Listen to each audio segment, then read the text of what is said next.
আগে খানকির পোলার ওয়াজ করছি না শালা বোকা চোদারা সাদা চোদ্দর হুরজান আছে শালারা নাই সুর নাই তাল শালারা কোন হিসাবে ওয়াজ শালারা এই মাদার চোদ্দনের জন্যই ইসলামের দুর্নাম।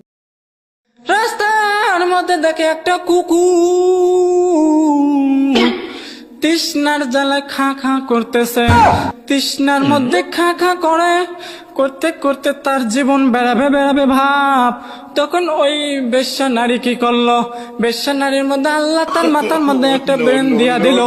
ওই বেশ্যা নারী তখন কি করলো? তার পায়ের মোজা খুলিয়া, মোজা সেন্দেননি মোজা, এই যে পায়ের মোজা এটা মাথার দেয় না গলার দেয়, সে পায়ের মোজা হলো। সে পায়ের মোজা সে কুপার মধ্যে ফেলিয়া সে পানি তুলিয়া এই কুকুরের মুখের মধ্যে চিবিয়া দিছে রে ভাই। কুকুরটা পানি পাইয়া